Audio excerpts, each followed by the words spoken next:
ನಮಸ್ಕಾರ. ಎನ್ಆರ್ ಪ್ರ ಸುದ್ದಿ ಸಮಾಚಾರಕ್ಕೆ ಸ್ವಾಗತ. ಇಂದು ಶನಿವಾರ. ನಾನು ಚಂದ್ರಮೋಹನ್ ಮಕ್ಕೀಮನೆ. ಸುದ್ದಿಗಳ ವಿವರ. ಕರ್ನಾಟಕ ರಾಜ್ಯದಲ್ಲಿ ವಾಸ ಮಾಡುವ ಪ್ರತಿಯೊಬ್ಬರೂ ಕಡ್ಡಾಯವಾಗಿ ಕನ್ನಡ ಭಾಷೆ ಕಲಿಯಬೇಕು ಎಂದು ಮೆಣಸೂರು ಮೌಂಟ್ ಕಾರ್ಮೆಲ್ ಪದವಿ ಪೂರ್ವ ಕಾಲೇಜಿನ ಪ್ರಾಂಶುಪಾಲೆ ಸಿಸ್ಟರ್ ಶುಭಾ ತಿಳಿಸಿದರು. ಅವರು ಶುಕ್ರವಾರ ತಾಲೂಕು ಕನ್ನಡ ಸಾಹಿತ್ಯ ಪರಿಷತ್ ಆಶ್ರಯದಲ್ಲಿ ಮೌಂಟ್ ಕಾರ್ಮೆಲ್ ಪದವಿ ಪೂರ್ವ ಕಾಲೇಜಿನಲ್ಲಿ ಏರ್ಪಡಿಸಿದ್ದ ಶ್ರಾವಣ ಸಾಹಿತ್ಯ ಸಂಭ್ರಮ, ಪ್ರತಿಭಾ ಪುರಸ್ಕಾರ ಹಾಗೂ ರಸಪ್ರಶ್ನೆ ಕಾರ್ಯಕ್ರಮ ಉದ್ಘಾಟಿಸಿ ಮಾತನಾಡಿದರು. ಕರ್ನಾಟಕ ರಾಜ್ಯವು ಉತ್ತಮ ಸಂಸ್ಕೃತಿ ಇರುವ ರಾಜ್ಯವಾಗಿದೆ. ಕನ್ನಡ ನಾಡಿನಲ್ಲಿ ಹುಟ್ಟಿರುವುದಕ್ಕೆ ನಾವು ಹೆಮ್ಮೆ ಪಡಬೇಕಾಗಿದೆ ಎಂದರು. ಸಭೆಯ ಅಧ್ಯಕ್ಷತೆ ವಹಿಸಿದ್ದ ತಾಲೂಕು ಕನ್ನಡ ಸಾಹಿತ್ಯ ಪರಿಷತ್ ಅಧ್ಯಕ್ಷ ಪೂರ್ಣೇಶ್ ಮಾತನಾಡಿ, ಕನ್ನಡ ಸಾಹಿತ್ಯ ಪರಿಷತ್ 115 ವರ್ಷದಿಂದ ಕನ್ನಡ ಭಾಷೆಯ ಉಳಿವಿಗಾಗಿ ಹೋರಾಟ ಮಾಡುತ್ತಿರುವ ಏಕೈಕ ಪ್ರಾತಿನಿಧಿಕ ಸಂಸ್ಥೆಯಾಗಿದೆ. ಮಾತನಾಡಿದ್ದನ್ನು ಸ್ಪಷ್ಟವಾಗಿ ಬರೆಯುವ ಹಾಗೂ ಬರೆದಿರುವುದನ್ನು ಸ್ಪಷ್ಟವಾಗಿ ಓದಬಲ್ಲ ಏಕೈಕ ಭಾಷೆ ಕನ್ನಡವಾಗಿದೆ ಎಂದರು. ತಾಲೂಕು ಕನ್ನಡ ಸಾಹಿತ್ಯ ಪರಿಷತ್ ಪ್ರಧಾನ ಕಾರ್ಯದರ್ಶಿ ನಂದಿನಿ ಆಲಂದೂರು ಪ್ರಾಸ್ತಾವಿಕವಾಗಿ ಮಾತನಾಡಿದರು. ಮುಖ್ಯ ಅತಿಥಿಯಾಗಿ ಹಿರಿಯ ಪತ್ರಕರ್ತ ಯಡಗೆರೆ ಮಂಜುನಾಥ್, ಮೌಂಟ್ ಕಾರ್ಮೆಲ್ ಪದವಿ ಪೂರ್ವ ಕಾಲೇಜಿನ ಉಪನ್ಯಾಸಕ ಟಿ ಮಂಜುನಾಥ್ ಉಪಸ್ಥಿತರಿದ್ದರು.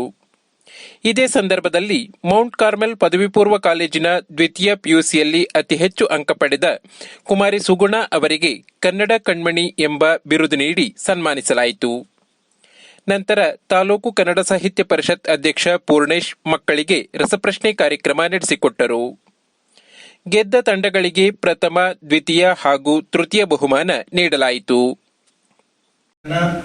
ನಮ್ಮ ಪ್ರಾಂಶುಪಾಲರು ಹೇಳಿದಂಗೆ ಸರ್ ಎಂ ವಿಶ್ವೇಶ್ವರಯ್ಯ, ನಾಲ್ವಡಿ ಕೃಷ್ಣರಾಜ ಒಡೆಯರು ಹಾಗೂ ಮಿರ್ಜಾ ಇಸ್ಮಾಯಿಲ್ ಅನ್ನುವಂಥವರು ಮೂರು ಜನ ಮೊದಲು ಆರಂಭ. ನಾವು ಅದನ್ನು ಅಕ್ಷರ ರೂಪದಲ್ಲಿ ಇಳಿಸಿ ಪತ್ರಿಕೆಗಳಲ್ಲಿ ಪ್ರಕಟ ಮಾಡ್ತೀವಿ. ಅಂದ್ರೆ ನಾವು ಅವರು ಅಣ್ಣ ತಮ್ಮ ಇದ್ದ ಹಾಗೆ.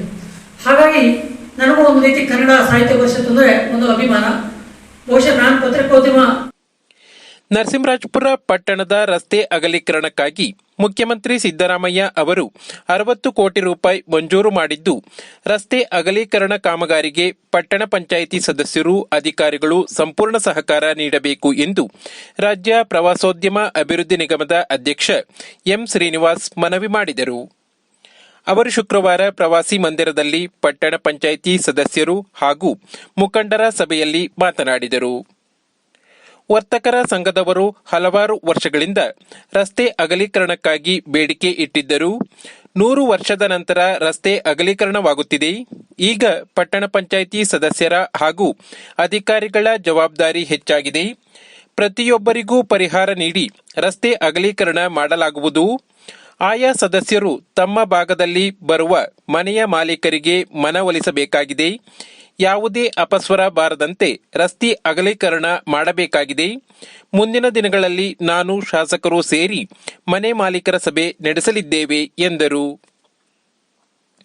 ಇದೇ ಸಂದರ್ಭದಲ್ಲಿ ಪಟ್ಟಣ ಪಂಚಾಯಿತಿ ಅಧ್ಯಕ್ಷೆ ಜುಬೇದಾ, ಸ್ಥಾಯಿ ಸಮಿತಿ ಅಧ್ಯಕ್ಷ ಪ್ರಶಾಂತ್ ಶೆಟ್ಟಿ, ಉಪಾಧ್ಯಕ್ಷೆ ಉಮಾ, ಸದಸ್ಯರಾದ ಮನೋಹರ್, ಪಾಷಾ, ವಸೀಂ, ಮುಕುಂದ, ಸುರಯ್ಯ ಬಾನು, ಸೋಜಾ, ಕುಮಾರಸ್ವಾಮಿ, ಪಟ್ಟಣ ಪಂಚಾಯಿತಿ ಮುಖ್ಯಾಧಿಕಾರಿ RV Manjunath, revenue inspector Vijaykumar, ಪಟ್ಟಣ ಪಂಚಾಯಿತಿ ಮಾಜಿ ಅಧ್ಯಕ್ಷರುಗಳಾದ ಪಿಆರ್ ಸದಾಶಿವ, ಲಕ್ಷ್ಮಣ ಶೆಟ್ಟಿ, ಮುಖಂಡರಾದ ಮಾಳೂರು ದಿಣ್ಣೆ ರಮೇಶ್, ನಾರಾಯಣಮೂರ್ತಿ, ವರ್ತಕರ ಸಂಘದ ಅಧ್ಯಕ್ಷ ಎಸ್ಎಸ್ ಜಗದೀಶ್, ಸಂಘದ ಖಜಾಂಚಿ ವಾಸಪ್ಪಗೌಡ ಉಪಸ್ಥಿತರಿದ್ದರು.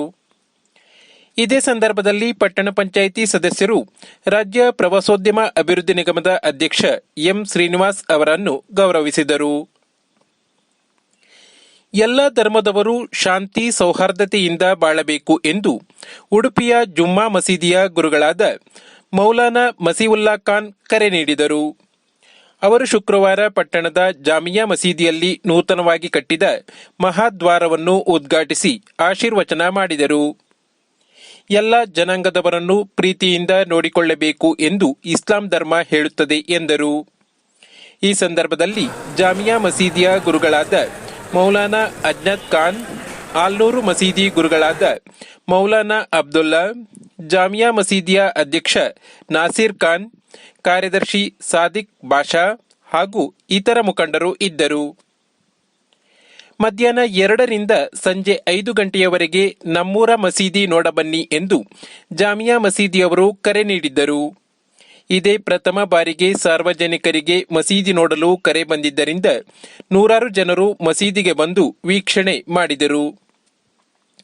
ಎಲ್ಲ ರಾಜಕೀಯ ಪಕ್ಷದ ಮುಖಂಡರು, ವಿವಿಧ ಜಾತಿ ಧರ್ಮದ ಮುಖಂಡರು ಮಸೀದಿ ವೀಕ್ಷಣೆ ಮಾಡಿದರು. ರಾಜ್ಯ ಪ್ರವಾಸೋದ್ಯಮ ಅಭಿವೃದ್ಧಿ ನಿಗಮದ ಅಧ್ಯಕ್ಷ ಎಂ ಶ್ರೀನಿವಾಸ್ ಹಾಗೂ ಇತರ ಮುಖಂಡರು ಮಸೀದಿ ವೀಕ್ಷಣೆ ಮಾಡಿದರು. ಬಂದ ಎಲ್ಲರಿಗೂ ಸಿಹಿ ನೀಡಲಾಯಿತು.